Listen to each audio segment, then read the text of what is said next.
Hello, you are welcome to this class. My name is Dr. Kingsley. In my class today, I'll be teaching preparation of alkenes, how to prepare or how to make alkenes. There are three basic methods that we can use to make or prepare alkenes. The first one is dehydrohalogenation of alkylhalide. Alkyls are haloalkenes. Dehydrohalogenation means you are removing two groups. One, you are removing hydrogen. Two, you are removing halogen.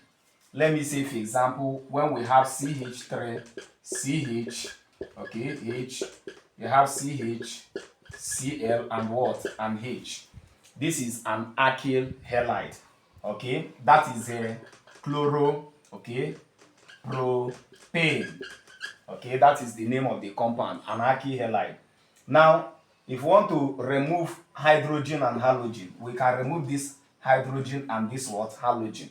When you remove hydrogen and halogen, okay, from alkylhalide, the way from this and this, a double bond will be introduced in this place, so that the compound we will get will be CH3, CH, then double bond CH, and then H. So this is what? Propane. Remember, what we did is what? Dehydrohalogenation. Removal of hydrogen and what? Halogen, chlorine in this case. Okay, when we remove these two groups, of course, double bond will be what? Introduced. Then this chlorine is attached to what? To primary carbon.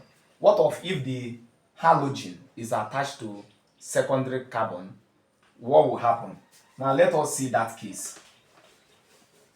A case where we have a CH3, okay, CH, H, you have CH, then Br, then you have CH, then H, and H. You can see that what? That the halogen, which is bromine in this case, is attached to what? A secondary carbon. Secondary carbon is a carbon that is attached to two other carbon atoms. Now what happens? You see that what? There are two products that is possible in this case. Two products possible. How? Two products is possible because the first, halogen can be removed from here, while hydrogen is removed from here, so that the double bond becomes here. That is the first product that is possible. The second one is if bromine, which is halogen, is removed from here and hydrogen is removed from the other adjacent what? Carbon. The double bond will be here. So when we have hydrogen and bromine going from here, we'll be having CH3, CH, C, okay, H, then we'll have a CH, H, and H. Okay, the double bond is here. Double bond is here. That is it. So we'll have what? Put 2 in. But a case whereby we don't remove this hydrogen or we don't eliminate this hydrogen. We want to eliminate this hydrogen here and this bromine here. So you see that what? The double bond will be established here. So what we'll be having is CH3, okay, CH, okay, H, then we'll have CH, okay, we have double bond C, okay, H, okay, and what? And H here. So we have removed what? This bromine and this hydrogen, this and this. So what we'll have is this. Now this compound is what? Is a but 1N. But 1N. So if there are two products that is formed, but 2N and but 1N, depending on the hydrogen that is being eliminated, how do we now know the major product and the minor product? Because one of them is major product, while the other one is minor product. Now to know the major product and minor product, we use Cezeff's rule.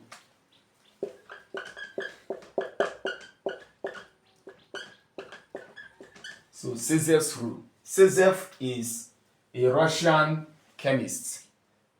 a professor in the University of Kyiv. His name is Alexander M. Sezev. Okay, he gave us a rule to enable us know which of these two is the major product. What is that rule? He says that in elimination reaction of in elimination reaction, the major product is the more substituted alkene. So that is Cezev's rule. It states that what in elimination reaction, because this is elimination reaction, we are removing or eliminating groups. So in elimination reaction, the major product is the more substituted alkene. What do we mean by more substituted? Now, we mean by any alkene that have more carbons from either side of the double bond is more substituted, and that should be the major product. Now, if you look at this compound, which is but2-ene, you see that this is the double bond. There are 2 carbons substituted here, and there are 2 carbons the other side. So it is well surrounded by carbon. But when you look at this double bond here, there is 3 carbons here and only 1 carbon here. So it is not well substituted.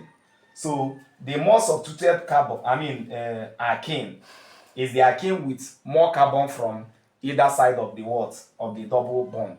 So this becomes the major product because it's well substituted. Why this one becomes the minor product? It's just like, see the double bond as a worthy man. The double bond is a worthy man. And this worthy man here have 4 soldiers, which is carbon atoms. Now, if you are a worthy man and you have 4 soldiers, and these soldiers are equally trained, they have the same capacity.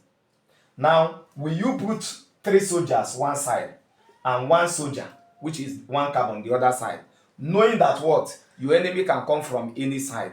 Now, if the enemy come from this side, he will meet only 1 carbon, which is 1 soldier, and it will be easier for them to overpower. But this rich man, the double bond here, has 4 soldiers of equal capacity. He is placing 2 soldiers, that is 2 carbons one side and 2 carbon the other side. So the soldiers are well balanced from either side. So they will They will have more resistance more than the other one.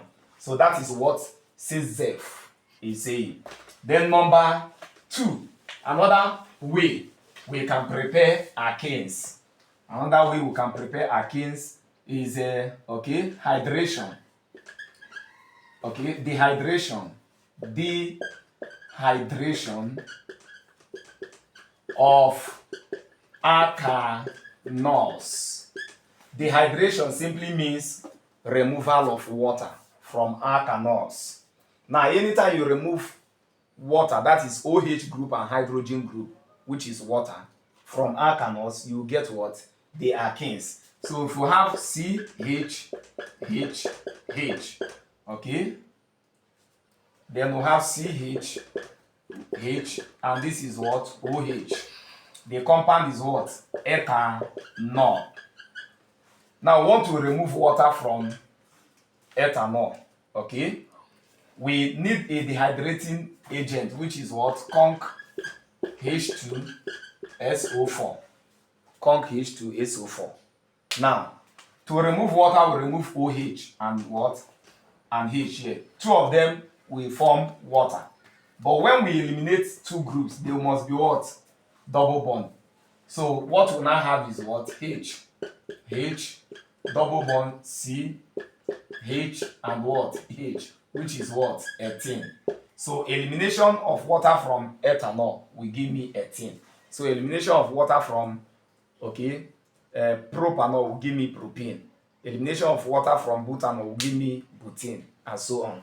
Now, there is a case in which the hydroxy group is attached to either secondary carbon or primary carbon. What will happen in that case? That case will require Cesieff's rule again. Let's say we have CH3, CH, H, you have C, H, then OH, okay, C, H, okay, all right, H, and what? And H. You see, in this case now, it is possible for us to get this and this being eliminated, so that what? The double bond will be here. So we'll be having CH3, CH, okay, CH, okay, then double bond comes here. Then we have what? CH, H, and what? And H. This is what? Both 2 in. There is also a possibility if this hydrogen did not go off and we are having the removal of OH here and hydrogen here. What will you have? You have what? CH3, C, H, H, okay, we have CH, double bond here, then CH, and what? And H. This is what? Both 1 in. So which one is more substituted? According to Cesieff's rule, this is more substituted. So this is what? The major products. Why this one is the minor product. So that is the dehydration of what? Alkanols. Then the third way we can prepare alkenes, number 3, is okay, partial hydrogenation. Partial hydrogenation of alkynes. That is partial reduction of alkynes. You have CH, triple bond CH. This is what? Ethyne. And you are adding what? Hydrogen. Okay, under nickel catalyst. So if that be the case, the hydrogen is just this way. The bond breaks. One hydrogen is attached to here, while the other hydrogen is attached to here. One of the bond will what? We break. One of the pi bond will go. So that what we have is CH2, double bond CH what? 2. So from ethyne, okay, we get what? Ethene. Okay, so these are the ways from which we can get what? Alkenes from alkyne. By what? Doing partial hydrogenation. Remember, the first is what? The dehydrohalogenation. The dehydrohalogenation will always require what? Alcoholic what? Base, like NaOH. So when we are talking about what? The dehydrohalogenation, please always remember you have CH3, CH, okay, C, Br, H, H, and what? H. So if you want to remove this, that is the first one we discussed, which is the dehydrohalogenation. I forgot to tell you that this dehydrohalogenation will require what? Conc, okay, KOH, and what? And heat for the reaction to what? To proceed. Thank you very much. Remember, subscribe to my videos, share my videos, and like my videos. It will help you and other people that need it. Thank you.